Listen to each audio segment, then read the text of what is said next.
ಇದು ಬರೀ ಒಂದು ಸಿಹಿಯಾಗಿರುವಂತ ಉಂಡೆ ಅಲ್ಲ, ಇದು power house of calcium, iron ಮತ್ತೆ ಡಯಟರಿ ಫೈಬರ್. ತುಂಬಾ ಅಂದ್ರೆ ತುಂಬಾ ಹೆಲ್ತಿಗೆ ಇಂಪಾರ್ಟೆಂಟ್ ಇದು. ಮಕ್ಕಳಿಂದ ಹಿಡಿದು ದೊಡ್ಡವರು ಎಲ್ಲರೂ ಈ ರೀತಿ ಡೈಲಿ ಒಂದೊಂದು ಉಂಡೆನ ತಿನ್ಬೋದು. ಮಾಡೋದು ಕೂಡ ತುಂಬಾ ಸುಲಭ, ಪಾಕದ ಅವಶ್ಯಕತೆನೇ ಇಲ್ಲ. ನೋಡಿ, 2 ಟೇಬಲ್ ಸ್ಪೂನ್ ಅಷ್ಟು ತುಪ್ಪನ ಹಾಕೊಂಡಿದ್ದೀನಿ. ಅದಕ್ಕೆ 1 ಬೌಲ್ನಷ್ಟು ಗೋಡಂಬಿನ ಹಾಕೊಂಡು ಗೋಡಂಬಿ ಕಲರ್ ಚೇಂಜ್ ಆಗೋವರೆಗೂ ಹುರ್ಕೊಂಡ್ ಬಿಡೋಣ. ನೋಡಿ, ಸ್ವಲ್ಪ ಗೋಲ್ಡನ್ ಕಲರ್ ಆಗಿದೆ. ಇವಾಗ ಗೋಡಂಬಿನ ತೆಗೆದಿಟ್ಬಿಟ್ಟು ಅದೇ ತುಪ್ಪಕ್ಕೆ 1 ಬೌಲ್ನಷ್ಟು ಚಿರೋಟೆ ರವೆನ ಹಾಕೊಳ್ತಾ ಇದ್ದೀನಿ. ಚಿರೋಟೆ ರವೆ ಇಲ್ಲ ಅಂದ್ರೆ ಬಾಂಬೆ ರವೆ ಅಥವಾ ಉಪ್ಮಾ ರವೆನ ಕೂಡ ಯೂಸ್ ಮಾಡ್ಬೋದು. ಬಟ್ ಚಿರೋಟೆ ರವೆ ಹಾಕೊಳ್ಳೋದ್ರಿಂದ ರವೆ ಸ್ವಲ್ಪ ಸಣ್ಣ ಇರೋದ್ರಿಂದ ಉಂಡೆ ಟೆಕ್ಸ್ಚರ್ ತುಂಬಾ ಚೆನ್ನಾಗಿ ಬರುತ್ತೆ. ಇವಾಗ ಸಿಮ್ ಫ್ಲೇಮಲ್ಲಿ ಚೆನ್ನಾಗಿ ರವೆನ ಹುರ್ಕೊಂಡ್ ಬಿಡೋಣ. ರವೆ ಎಲ್ಲ ಅರಳಿ ಈ ರೀತಿ ಕಲರ್ ಚೇಂಜ್ ಆಗೋವರೆಗೂ ಹುರ್ಕೊಳ್ಬೇಕು. ಹುರಿದಿರುವಂತ ರವೆನ ತೆಗೆದಿಟ್ಬಿಟ್ಟು ಅದೇ ಪ್ಯಾನ್ಗೆ 2 ಬೌಲ್ನಷ್ಟು ರಾಗಿ ಹಿಟ್ಟನ್ನ ಹಾಕೊಂಡ್ಬಿಡ್ತೀನಿ.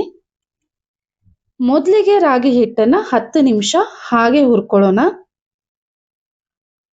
10 ನಿಮಿಷ ಹುರಿದಾದ್ಮೇಲೆ ಇದಕ್ಕೆ 1/2 ಬೌಲ್ನಷ್ಟು ತುಪ್ಪನ ಹಾಕೊಂಡ್ಬಿಡ್ತೀನಿ. ತುಪ್ಪದಲ್ಲಿ ಚೆನ್ನಾಗಿ ರಾಗಿನ ಹುರ್ಕೊಂಡ್ಬಿಡೋಣ. ರಾಗಿಯಲ್ಲಿ ಕ್ಯಾಲ್ಸಿಯಂ ಜಾಸ್ತಿ ಇರೋದ್ರಿಂದ ಬೋನ್ ಡೆನ್ಸಿಟಿನ ಮೇಂಟೈನ್ ಮಾಡುತ್ತೆ, ಮತ್ತೆ ಹಲ್ಲುಗಳನ್ನ ಗಟ್ಟಿ ಮಾಡುತ್ತೆ. ಹಾಗೆ ಇದನ್ನ ರೆಗ್ಯುಲರ್ ಆಗಿ ತಗೊಳ್ಳೋದ್ರಿಂದ ಹಿಮೋಗ್ಲೋಬಿನ್ ಲೆವೆಲ್ ಬೂಸ್ಟ್ ಆಗುತ್ತೆ.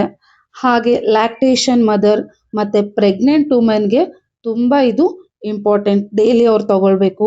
ಎನರ್ಜಿನ ಬೂಸ್ಟ್ ಮಾಡುತ್ತೆ. ಡಯಟರಿ ಫೈಬರ್ ಇರೋದ್ರಿಂದ ಡೈಜೆಷನ್ ಇಂಪ್ರೂವ್ ಆಗುತ್ತೆ.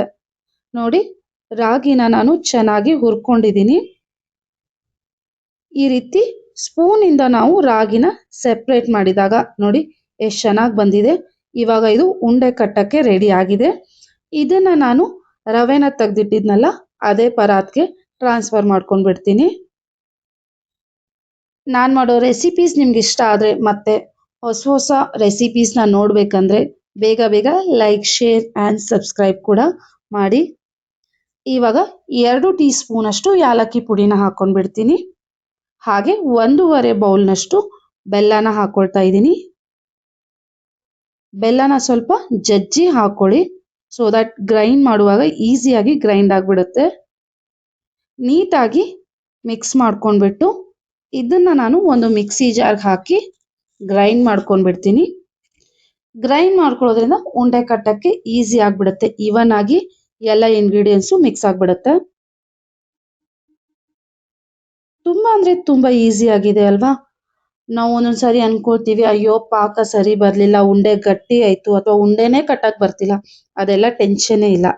ಈಸಿಯಾಗಿ ಪಾಕನ ಮಾಡದೆ ಉಂಡೆನ ಕಟ್ಕೊಂಡ್ ಬಿಡ್ಬೋದು.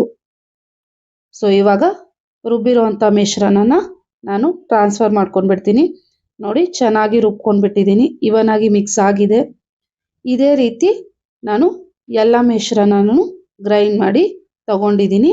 ಇದನ್ನ ಕೈಯಿಂದ ಇನ್ನೊಂದ್ಸಾರಿ ಮಿಕ್ಸ್ ಮಾಡ್ಕೊಂಡ್ಬಿಡೋಣ. ಈ ರೀತಿ ಅಂಗೈ ಮೇಲೆ ಹಾಕಿ ಸ್ವಲ್ಪ ತಿಕ್ಕಿ ತಿಕ್ಕಿ ಮಿಕ್ಸ್ ಮಾಡ್ಕೊಂಡ್ಬಿಟ್ರೆ ಸಾಕು. ಉಂಡೆ ಕಟ್ಟಕ್ಕೆ ಈಸಿ ಆಗ್ಬಿಡುತ್ತೆ. ಮಕ್ಕಳಿಗೆ ಲಂಚ್ ಬ್ರೇಕ್ ಅಂದ್ರೆ ಶಾರ್ಟ್ ಬ್ರೇಕ್ ಇರುತ್ತಲ್ಲ, ಆ ಟೈಮಲ್ಲಿ ನೀವು ಇದನ್ನ ಕೊಡ್ಬೋದು. ಡೈಲಿ ಗಡಿಬಿಡಿಯಲ್ಲಿ ಶಾರ್ಟ್ ಬ್ರೇಕಿಗೆ ಏನು ಕೊಡಬೇಕು ಅಂತಾನೆ ಗೊತ್ತಾಗಲ್ಲ. ಈ ರೀತಿ ಹೆಲ್ದಿ ಆಗಿರುವಂತಹ ಉಂಡೆನ ಮಾಡಿಟ್ಕೊಂಡ್ರೆ ಅವ್ರಿಗೆ ಡಬ್ಬಕ್ಕೆ ಹಾಕಿ ಕೊಡ್ಬೋದು. ಮೇಲೆ ಒಂದು ಹುರಿದಿರುವಂತಹ ಗೋಡಂಬಿನ ಇಟ್ಟು ಉಂಡೆನ ಕಟ್ಕೊಂಡ್ಬಿಟ್ರೆ ಹೆಲ್ದಿ ಆಗಿರುವಂತಹ ನ್ಯೂಟ್ರಿಷಿಯಸ್ ರಾಗಿ ಉಂಡೆ ರೆಡಿ ಆಗಿಬಿಡುತ್ತೆ. ವರ್ಕೌಟ್ ಮಾಡೋರು ಕೂಡ ಇದನ್ನ ತಿನ್ಬೋದು. ಹಾಗೆ ಬೆಲ್ಲ ಬೇಡ ಅಂದ್ರೆ ನೀವು ಖರ್ಜೂರದ ಪೇಸ್ಟ್ನ ಕೂಡ ಹಾಕೊಳ್ಬೋದು. ಎಲ್ಲ ಉಂಡೆನು ಕಟ್ಟಿ ರೆಡಿ ಮಾಡಿ ಇಟ್ಕೊಂಡಿದ್ದೀನಿ. ತುಂಬಾ ಅಂದ್ರೆ ತುಂಬಾ ಟೇಸ್ಟಿ ಆಗಿದೆ. ಟ್ರೈ ಮಾಡಿ ನೋಡಿ, ಖಂಡಿತ ನಿಮಗೆ ಇಷ್ಟ ಆಗೇ ಆಗುತ್ತೆ. Thank you.